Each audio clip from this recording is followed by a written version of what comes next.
क्या करना चाहिए बच्चों, हमें बताओ, क्योंकि अब 31 जुलाई का डेट डिसाइड किया गया है। एसएससी के वजह से जो एग्जाम टीसीएस ले रहा था उसके जगह पे उन्होंने जो एडीक्यूटिव को अपना एग्जाम करवाने के लिए सिलेक्ट किया है। इसके वजह से देश के अंदर अफरा तफरी मचा हुआ है। कई एग्जाम सेंटर के अंदर बच्चों को वहां पे एग्जाम देने में दिक्कत परेशानी आई। वहां का इंफ्रा जैसा एग्जाम सेंटर का होना चाहिए वैसा नहीं था, इन्वायरमेंट वैसा नहीं था, सिस्टम वहां पे नहीं चल रहे थे, वाईफाई का जो एक स्पीड होना चाहिए उस तरीके से नहीं था। कुछ बच्चों को वहां पे एग्जाम सेंटर के अंदर इन सब चीजों के आवाज उठाने पे मार पिटाई भी किया गया। अब इन सब चीजों को देखते हुए बड़े बड़े प्लेटफॉर्मों ने अभी 31 जुलाई का डेट डिसाइड किया है कि हम इसके अगेंस्ट एसएससी के खिलाफ जाएंगे और उनको बोलेंगे कि वो दोबारा टीसीएस को लेकर के आए। और नो डाउट कि जिन जिन बड़े बड़े प्लेटफॉर्म से ये आगाज हुआ है बच्चों के सपोर्ट के लिए, बच्चों के साथ के लिए, ये सभी के लिए अच्छा है। बट मैं अपने बच्चों से एक बात बोलना चाहूंगा कि आज से 2 साल पहले सेम इसी तरीके से टूर ऑफ ड्यूटी के लिए आगाज उठी थी। बहुत बड़े बड़े जो चैनल थे, बहुत बड़े बड़े जो फेस थे, उन लोगों ने बच्चों को सपोर्ट करने के लिए बोला था कि मैं यहाँ पे इस तरीके से करूंगा। और नो डाउट रिस्पेक्टेड जो बहुत सारे अच्छे बड़े फेस थे वो लोग जंतर मंतर आए थे और उनमें हम लोग भी शामिल थे। मैं अपने बच्चों से बोलना चाहता हूं कि उस वक्त कई ऐसे हादसे हुए हैं जिन हादसों का शिकार आज तक भी बच्चे हैं। ये जो मुहिम है जिसके अंदर एसएससी के अगेंस्ट जो टीसीएस के सपोर्ट में कि एग्जाम टीसीएस करवाए, एडुकेटिव उस तरीके से सक्षम नहीं है। नो डाउट उसको अपने आप को प्रिपेयर करना चाहिए पहले, तब जाकर के ये इतना बड़ा जो रिस्पॉन्सिबिलिटी जो जिम्मेवारी है वो बच्चों का एग्जाम का लेना चाहिए। अदरवाइज अनरिस्पॉन्सिबल तरीके से अगर बच्चों का 1-1, 2-2, 3-3 साल का मेहनत वहां पे जा करके एग्जाम कैंसिल कर दे रहे हैं, कल आ जाना, परसों आ जाना, 2 घंटे बाद स्टार्ट कर देंगे, ये एक सही तरीका नहीं है। लेकिन जो अब 31 जुलाई को यानी कि कल जो होने वाला है, दिल्ली के अंदर बड़े बड़े फेस आ रहे हैं, तो मैं अपने बच्चों से एक ही चीज बोलूंगा कि देखो बेटा, ये जो मुहिम है, इस मुहिम में आप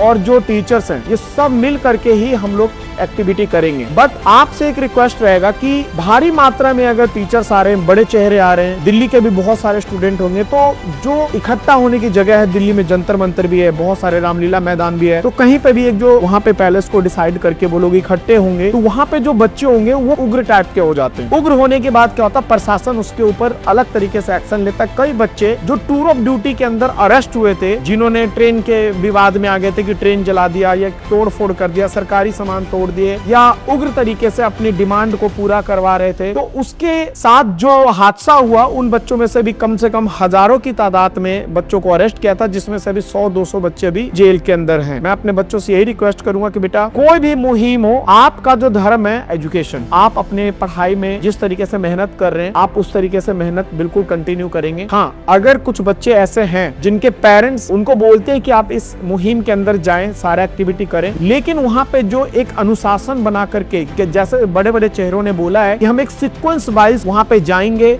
और उसको अपने सारे लेटर को साइन करके हम दोबारा सरकार से रिक्वेस्ट करेंगे कि टीसीएस को ही एसएससी के एग्जाम करवाने के लिए लाया जाए। लेकिन मुझे पता है कई ऐसे रैलियों में, कई ऐसे मुहिम के अंदर मैं इंडिविजुअली ही अपनी टीम के साथ की बात नहीं कर रहा हूं, इंडिविजुअली गया हूं मैं, वहां पे बच्चों का जो इन्वायरमेंट बन जाता है, जिसके इतना बड़ा एक बैलेंस बन जाता है, जिसके अगेंस्ट वहां के प्रशासन या फिर वहां के जो लोग पुलिसकर्मी होते हैं वो बच्चों को अरेस्ट कर लेते हैं। बड़े चेहरे साइड में हो जाते हैं, बड़े चेहरे अपना टीआरपी लेकर के बिल्कुल साइड में होकर के अलग हो जाते हैं, या फिर कुछ बड़े चेहरे को अगर पकड़ भी लेते हैं, रोक भी लेते हैं, तो उनके पास एक अच्छा बैकअप होता है, चाहे वो फाइनेंशियली हो, चाहे वो उनका लिंक हो, तो उनको कोई भी कुछ नहीं कह पाता। लेकिन जो वो बच्चे जो वहां पे सपोर्ट में उतरते हैं, उनको अगर कुछ हो जाता है तो वो इंडिविजुअली उनके पेरेंट्स उसको पूरा का पूरा मतलब भुगतते हैं। तो मैं अपने बच्चों से बोलूंगा कि अगर आप लोग 31 तारीख को आ रहे हैं तो आप अपने आप को बिल्कुल एक संतुलन बना करके, जो ये हमारे इफेक्टेड जो हमारे बड़े फेस जो इस मुहिम को चला करके इसके अंदर एक सही सीक्वेंस तरीके से बताने आ रहे हैं, उस मुहिम के अंदर उनको बिल्कुल सही तरीके से कोऑपरेट करना है, उनका सपोर्ट करना है, और उनके कहने के अकॉर्डिंग जो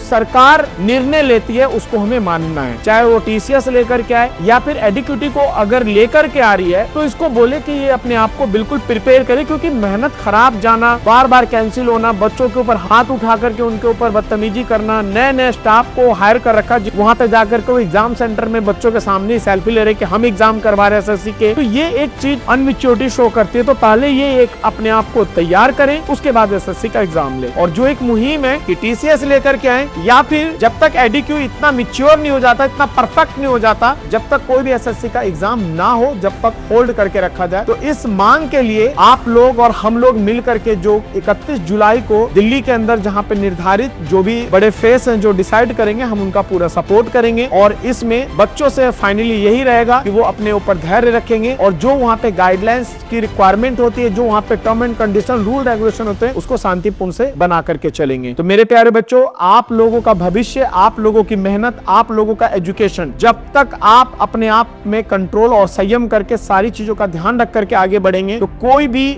एडीक्यू या टीसीएस आपके कामयाबी का रुकावट नहीं बन सकता। आपको कामयाब होने के लिए सिर्फ एक व्यक्ति सपोर्ट कर सकता, वो आप खुद हैं। तो आप अपना निर्णय खुद लेंगे। अगर मैंने किसी तरीके से किसी भी बड़े टीचर्स, टीसीएस या एडीक्यू के अगर अगेंस्ट लगा हो कि ये बोला है, तो उसके लिए मैं क्षमा मांगता हूं। लेकिन आप लोग अपना करियर और अपना जो भविष्य है उसका ध्यान रख करके कदम उठाएंगे। जय हिंद।